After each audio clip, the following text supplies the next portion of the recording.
One of my most popular blogs and most visited blogs remains the series that I did on the Chris Cornell death, particularly part 3, where I look at the official investigative report and I use information there to show that the evidence actually leans more towards foul play and murder than it does towards suicide. In fact, I don't think the evidence leans towards suicide at all. And I feel like I make that pretty clear in this blog here.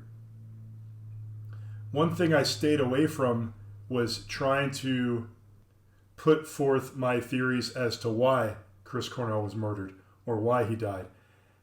And that's because up to now, I really didn't have a very strong theory of my own. I mean, I know what the popular theories are, that, Chris Cornell was helping children and he was going to be making a movie that was going to expose a child trafficking ring and all these things.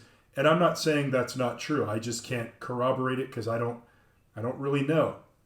But I do have a theory that I'd like to present here, and I will just provide a disclaimer that I don't have any solid evidence really to back up this theory I'm about to present here. So I'm just letting you, my listeners, know that this is a theory. I'm not claiming this to be fact. I think it's very compelling, and I'd just like to share it with you. So the underlying assumption here is that the reason all of these musicians are dying and we never really get adequate explanations for how they died, it's almost always a drug overdose or a suicide or something like that, especially with these grunge bands. You count the singers that are still alive from the original popular Seattle grunge bands. There's almost none of them left. So something's going on here. So strange scenarios require strange explanations, and here's my strange explanation. So Reap J Lamb is what I call this theory, and I know it says Reap Lamb J in front of you there. That's just the way I wrote it out when I came up with this anagram of the name Pearl Jam, which we've never gotten really an explanation regarding the meaning of. The band will give an explanation, and then a few years later they'll go, oh no, that's bullshit. So it's kind of like this inside joke, I guess. So anyway, it's an awful strange anagram that I came up with there. Reaping the lamb makes me think of Jesus, the Jesus Lamb, the Lamb of God, and there's a J there. Could also stand for Jeremy. Jeremy is a character in the song of the same title who kills himself in front of the class, and that's based on an actual thing that happened, apparently. There was a news story about it. Eddie Vedder saw it and incorporated it into his lyrics. But it just happens to kind of fit in with this whole bigger theme of sacrifice, blood sacrifice.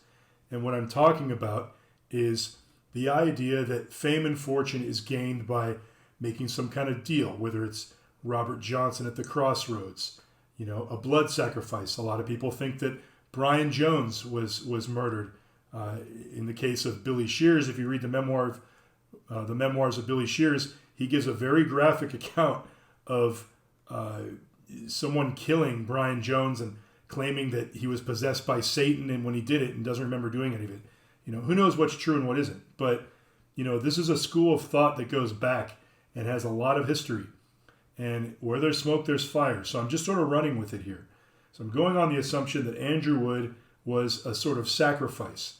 And it's sort of an inversion of the Christian idea of Christ sacrificing himself for humankind's, for our sins. Since, we are man is so flawed that Christ would sacrifice himself in our place so that we could have a chance on Judgment Day to enter into heaven. So it's pretty diabolical when you think about it. You're making a deal. You're telling these kids, hey, if you want that stairway to heaven, here's your ticket. But the price is your soul. The price is, maybe even your body, a blood sacrifice. So, Mother Love Bone had a major record deal before pretty much every other, band at the dawn of the Seattle grunge scene there. And Andrew Wood dies, 2 weeks before they go on tour? So the ship was sailing already. The momentum was going. They were just taking off. More like a rocket, I guess. So it was upon that momentum that Jeff Ament and Stone Gossard, formed Pearl Jam and just kept it going. Same management as Mother Love Bone. So, symbolically, it was the death of Andrew Wood and everything built up to that point that created Pearl Jam. one could take the extra step and, ask the question, was Andrew with the actual sacrifice? Now, I was kind of doubting myself, but then I looked at the album cover for Versus, their second album, and I noticed that there was what looked kind of like a llama or something, but it ends up being a sheep. A sheep is an adult lamb. This is a lamb all grown up, and the lamb is trapped.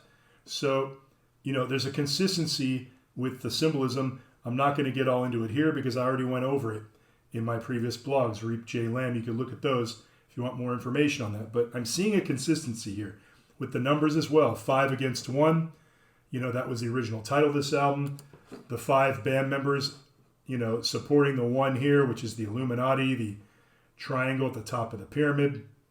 So anyhow, I stepped back and I started asking myself, is there a famous band that I know of that doesn't have a sacrifice? And of course, I thought of Soundgarden. I thought, oh wow, well, Chris Cornell must be the sacrifice for Soundgarden. But then I thought of another band like, Rage Against the Machine. Who was sacrificed for Rage Against the Machine? Surely they must, they were a big band. There must be a sacrifice for them.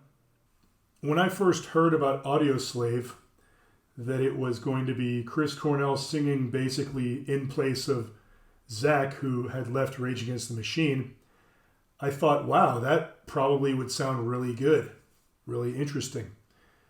And I know that a lot of people love that band and think that band is really great, but I got to say, as a big Soundgarden fan and Rage Against the Machine fan of the 90s, I was kind of underwhelmed by it. It just didn't have the impact that I was kind of expecting it to have.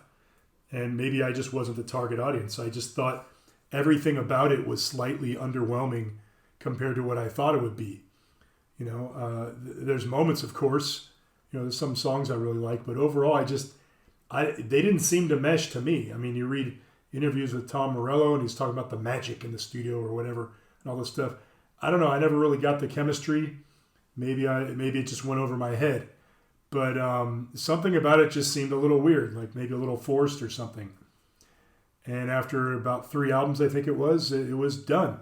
They were over, and Zach comes back to the band, and yay, Rage Against the Machine is back, and Chris Cornell goes back to Soundgarden. Yay, Soundgarden's back.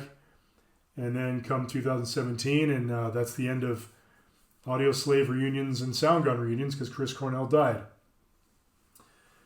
So back to the question. If indeed a blood sacrifice is required by whatever occult powers that be that enter you into a bargain where you're going to get fame and fortune, where's the death in Rage Against the Machine? My theory is that Chris Cornell was actually the sacrifice for both Rage Against the Machine and Soundgarden. From that perspective, perhaps the real reason that Zach left Rage Against the Machine is because it was time for a sacrifice. And he was like, well, it ain't going to be me. And maybe Cornell was already selected to be a sacrifice. So, all right, get him in the band for a few years and he'll do. And you got to wonder, if this is true, do these artists know that their number's up? I mean, did Taylor Hawkins know his number was up? It kind of almost seems like it when you watch that movie Studio 666 and all that, him getting killed in it. And I don't know, man. It's just, the memoirs of Billy Shears, he says that Paul McCartney knew he was going to die and his relatives knew, and they were preparing for it, and they already had Billy Shears all lined up to replace him. So, you watch certain interviews or you watch certain performances and you see these expressions on their faces or they say certain things and you think, wow, I don't understand where that person's coming from. They must just be so famous. They're just so far removed from regular everyday life. I just can't ever expect to relate to this person. But maybe they're more human than we think. Maybe they know their number's up. And, what would you do? How would you behave? Jim Morrison used to lose his shit on stage. And there's some interview with Ray Manzarek where he says that, some guy went up to Jim Morrison after a show and went, man, you got to slow down. Why are you going all out? You got to pace yourself. And then Jim Morrison said, you never know when you're giving your last performance, which sounds really cool and makes him sound like such a cool, legendary guy. But what if he really meant that? What if he knew he was going to be taken out? What if he knew he was going to die? That statement would take on a completely different meaning, because maybe he knew he was going to be taken out. He just didn't know exactly when or where. So then I thought about Black Sabbath, and I was like, well, so much for my theory, because all of them are still alive. How could Black Sabbath, how could they all still be alive? I mean, I'm glad they are. But I mean, they're known as sort of the inventors of dark occult heavy metal. If any band made a Faustian pact, swore a blood oath, it was them, right? Well, I thought about it, and I recalled a home video that Ozzy Osbourne put out in the 90s called Don't Blame Me. And he's talking about his early career with Black Sabbath, and he's comparing it to his then current career, where he had made a name for himself as a solo artist. And he said, without Black Sabbath, I don't suppose there would have ever been an Ozzy Osbourne. But without Ozzy Osbourne, I don't suppose there would have ever been a Sabbath. So he was making a direct connection between, his humble career in Sabbath, or not so humble, and then into his solo career, and conceding very humbly and very truthfully that, Sabbath basically made me. They launched me. So in a way, there's a consistency there. There's also a consistency with the management. Don Arden was the manager of Black Sabbath, father of Sharon Arden, also known as Sharon Osbourne. Sharon Osbourne went on to manage Ozzy. So there's a consistency there too, from Sabbath to Ozzy. So what point am I getting to here? Well, then I thought about Randy Rhoads. What occurred just before Randy Rhoads died is kind of interesting, and I don't know if everyone knows about it.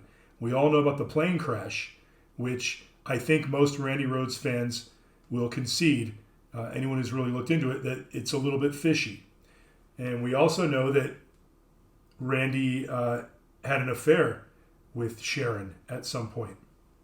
So there was some tension building, and Randy was planning on leaving due to Ozzy just being so messed up all the time. The final straw came when a plan was announced in February 1982 by Osbourne's management and record label to record a live album of Black Sabbath songs at Toronto's Maple Leaf Gardens later that year. Randy Rhoads and bandmate Tommy Aldridge felt that they had established themselves as recording artists, and they regarded an album of cover songs to be a step backwards artistically and professionally. Thus, they refused to participate in the planned live recording. Osbourne viewed this decision as a betrayal, and the relationship between him and Rhoads became strained. Already drinking heavily, Osbourne escalated his drinking and began to tear the band apart. At one point, he drunkenly fired the entire band, including Randy Rhoads, though he later had no memory of doing so. He began taunting Rhoads with claims that the likes of Frank Zappa and Gary Moore were willing to replace him on the proposed live album. Osbourne's behavior soon convinced Rhoads to leave the band. He grudgingly agreed to perform on the live album with the stipulation that he would depart after fulfilling his contractual obligations to Jet Records, which consisted of one more studio album and subsequent tour. The proposed live album was scrapped upon the guitarist's sudden death weeks later, though the plan was quickly resurrected with the release of Speak of the Devil in November of that year. What I find interesting here and kind of haunting is this thing about, making Randy play Black Sabbath songs, like a whole album of it. And this is sort of solidifying the connection between Sabbath and Ozzy at a very strange point in time where Ozzy is really just, finally establishing himself as a solo artist, which is something he seems very proud of in the video, Don't Blame Me. But, Randy Rhoads died, and then he ended up doing the Sabbath cover album anyway with Brad Gillis, and it was called Speak of the Devil in America, and it was called Talk of the Devil, I think, in England, and that's the cover. It's a very campy and silly cover, but it used to terrify me as a kid when I saw this. I mean, what is he supposed to be eating, a jelly sandwich, or is he supposed to be eating someone's entrails? This right after Randy Rhoads, this is the album that Randy Rhoads was supposed to play on. Speak of the Devil. You see, I don't know. it all seems kind of very suggestive to me that this is all about the sacrifice of Randy Rhoads and the blood sacrifice for both Ozzy and Black Sabbath's careers. You know, and of course Ozzy felt guilty, but was his guilt simply the fact that, you know, his beloved bandmate died as a result of being involved with him at all? Or was that guilt much greater? Was Ozzy's, you know, insane depths of addiction, were they fueled by something a little deeper than we even know? Were they fueled by a much deeper guilt that we can't even comprehend? The guilt of knowing that this guy was the sacrifice for your career. And the year after Randy Rhoads died, what album did Black Sabbath put out? Born Again. Considered one of the worst album covers of all time. Probably for good reason, although considered one of the greatest by the appreciators of camp. But, you know, it all seems very Spinal Tap and jokey, but when you think about the connotations, I mean, are they saying, you know, the sacrifice was complete and now we are born again as a band?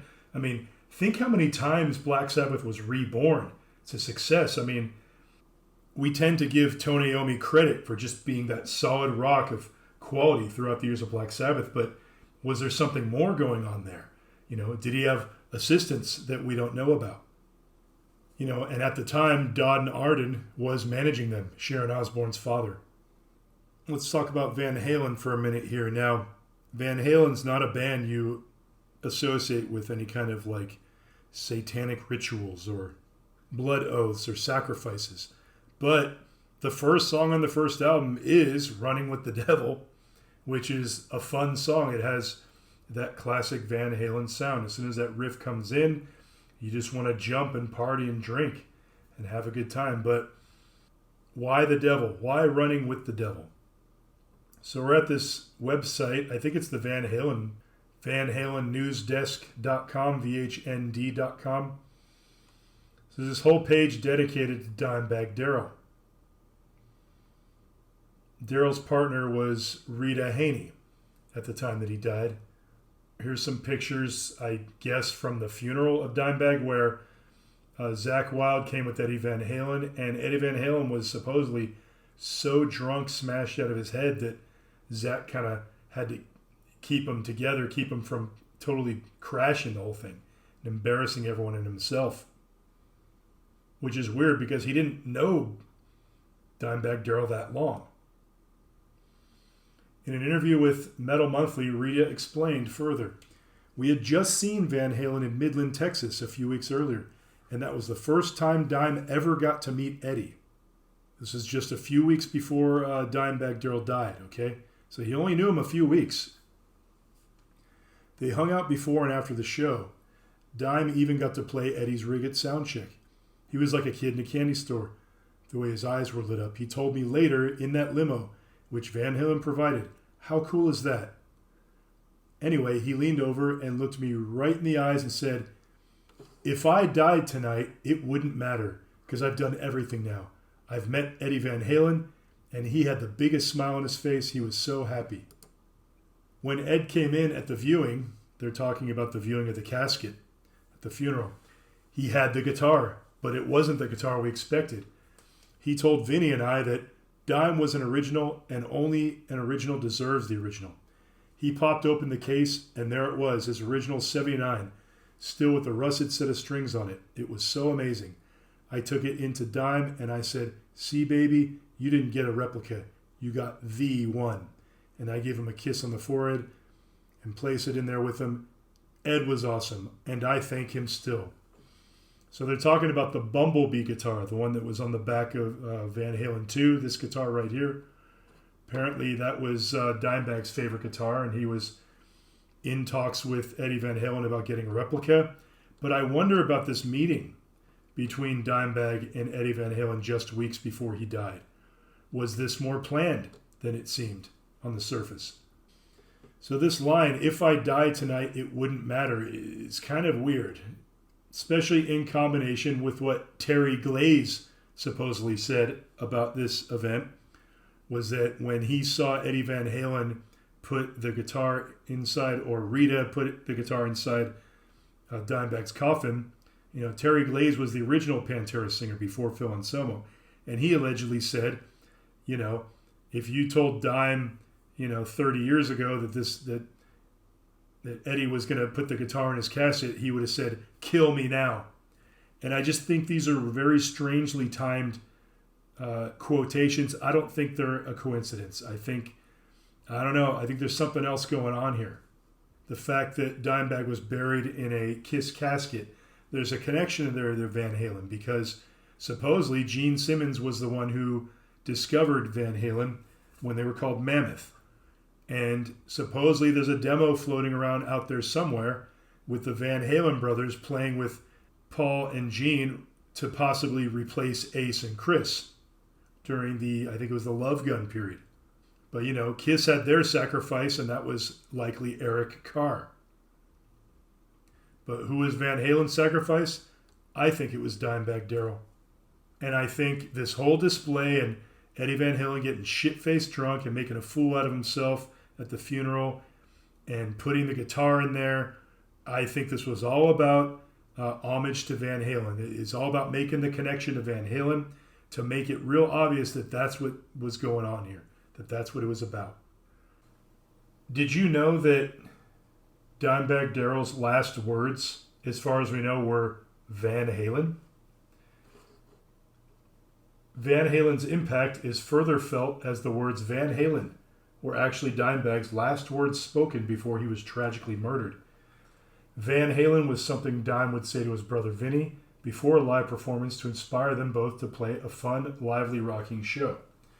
So coming from the, Reap J. Lamb perspective here, it's very important that this high-profile guitar player, that his allegiance to Van Halen is made unequivocally clear, because I think the way it goes is that it has to be either someone in the band or a significant person that is attached to the band in a very strong way. And like I said, he'd only met Van Halen recently, so they really had to make this connection further. And, I don't have any reason to doubt that Dimebag and Vinny did say Van Halen every time before they played. You can see and hear the Van Halen influence on Dimebag Darrell and his brother.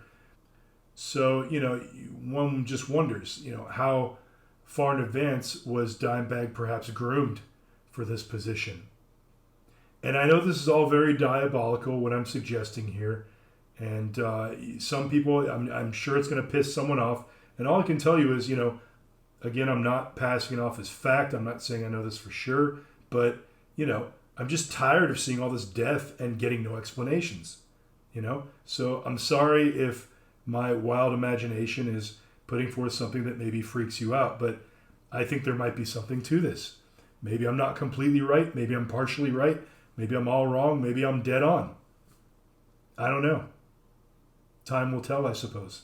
Roses was another one that I thought of, and I was like, this band has, had major stardom, big hits on the radio. Everyone knows who they are. Surely there must have been a sacrifice somewhere. And again, I don't want there to be a sacrifice. I don't want there to be a death, but it just seems so ubiquitous.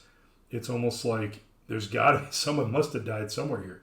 Now, I was reading about some European guy that was involved in an early version of Guns N' Roses. It might have been Hollywood Rose or LA Guns, I forget. Apparently he ended up killing himself. So I don't think it was that guy, because you don't even know who he is.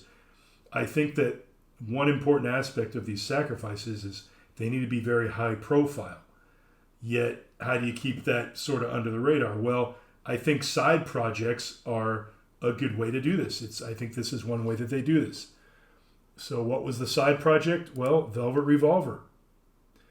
And Scott Weiland, poor guy, when I was young, I never picked up on any of this, but I look at the footage now of him dancing around and these different outfits and his movements, and there was something seriously wrong with that guy very early on. And when I was a kid, when I was younger, I just thought, he's a famous person. They're rock stars. They're different. But no, this is, I don't know. Does he know he's going to die? Does he know that he's on a death trip? Is that why they behave the way they do? I mean, how would you behave if you knew your death was imminent, and I don't just mean a natural death, I mean someone's going to kill you to collect on some bargain. Like, imagine you know this, but you can't talk about it. I mean, it would drive you nuts. What would you do? You'd probably start injecting yourself full of drugs too. You'd start playing it out. Okay, fine, I'm on a death trip. Let's play it up. I imagine it brings a lot out of a person, a lot of personality that may not otherwise come out. So, Slash I see him as kind of like the really industry connected guy in the group Guns N' Roses. His mother dated David Bowie. He comes from a family that was kind of connected. His mom was connected in the industry. And I believe it was his connections with Geffen that got the band signed. And, he's one of these guys. Now, don't get me wrong. I think Slash is a great guitar player. He seems like a very cool guy. You watch interviews with him, and he seems like one of the coolest guys ever. So I'm not trying to criticize him as a person, but I think he comes from a privileged background. I don't think he's really this, like, from the streets, guy imparting his wisdom from his rough upbringing. I mean, maybe he did have a rough upbringing. I mean, I'm sure Scott Weiland had a rough upbringing, but he was a lot richer than I'll ever be when he died, as far as I know. But I think the purpose here was to sort of drag him into this side project, and then he could end up being the wicker man, the burnt offering, the sacrificial lamb for both Stone Temple Pilots and Guns N' Roses at the same time. And then what happens after Scott Weiland dies? Voila, Guns N' Roses gets back together. I Fall to Pieces, that was their one big hit, right? Well, he sure did. He fell to pieces, right? And we applauded it. What's wrong with us? Why are we applauding people falling to pieces? I mean, I know I sound like an old man here, like... All right, the last one I'm going to talk about is Motley Crue. Now, I have very mixed feelings about Motley Crue. I mean, when I was a kid, I thought they were really cool. I even still dig some of their riffs. I can't stand Vince Neil. I think he's an awful singer. I think he always was an awful singer. I think he was a decent front person, and he sort of pulled it off because the band had, a lot of good elements to them, a lot of killer riffs and catchy parts. Overall, I think they're a tremendously overrated band. Again, I'm not saying they suck, but I think they're tremendously overrated. And, the reason I'm giving my opinion here, my honest opinion as a fan of music and as a musician myself, is because I think their career was artificially boosted. And I think by what I'm talking about, if we stick with this Reap J. Lamb theory. And so who was their sacrifice? How are they still all alive? I mean, their favorite thing to do is to talk about how crazy they were and how many drugs they took and how they almost died. Poor Mick Mars, he's got this like ankylosing spondylitis or whatever it is. He's been like slowly dying for years. But how are they all still alive? And what did they sacrifice? Who did they sacrifice to get where they're at? Well, that's an easy one. Razzle, Hanoi Rocks, December 8th, 1984, the anniversary of John Lennon's death, also the same anniversary of Dimebag Darrell's death. And in fact, the car that Vince Neil was driving when he crashed and caused Razzle to be killed was a De Tomaso Pantera, one of the stranger facts in,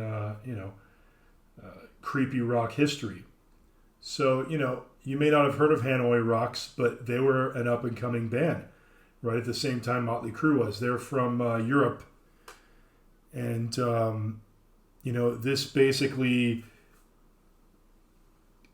brought their career to a screeching halt. Vince Neil was with Razzle in a car. They were drunk in Hollywood or something, and they went to go drive to get more beer. And Vince, I guess, as the story goes, hit another car, head-on collision that was going the other direction, killed Razzle, and I think caused brain damage, permanent brain damage to the two other drivers, maybe killed another one. And I think maybe he did not even a month in prison. I mean, how does that work? That's, involuntary manslaughter, right? Drunk driving. Vince should have been in jail, I'm sorry. But he wasn't. So, it seems clear that if there was a sacrifice, it was Razzle. And then, of course, Vince Neil's daughter died, Skylar, when she was just a baby, which, you know, very sad, of course. And I don't mean to make light of it, to make a joke out of it, but you just got to wonder, man, you know, you play around with this stuff. You know, I look at their enduring fame again. I just don't think they're good, okay? I'm not saying they completely suck. I'm not saying I don't understand how people wouldn't dig it. I get it. You know, the strip joints, it's great strip club music. But I mean, Vince Neil is a singer in a band, in some band you'd see in high school or at some shitty club that you'd forget about. He you know, and I know a lot of people probably disagree with me, but I think most people just, you know, just because he's famous, they want to say he's a, you know, great singer. I mean, from what I'm hearing, he's sounding really awful these days. And that's another thing. These guys, they never retire. And I think that's part of the deal too. The reason they go walking out on stage looking so horrible is because I don't think they're allowed to retire. They just keep announcing it, and they keep going till they're dead. I mean, look at the Rolling Stones. They're in their 80s. What the hell are they still doing out there? I mean, granted, Mick Jagger looks great for his age. I mean, come on. Who else in their 80s can run around like that on stage? But I mean, you know, some dark magic, some dark powers going on here. And I think it's important that we recognize it. Let me not undergo the real pains of hell, dear God, because I die unshriven. Establish me in that bliss which knows no end. Christ, our Lord.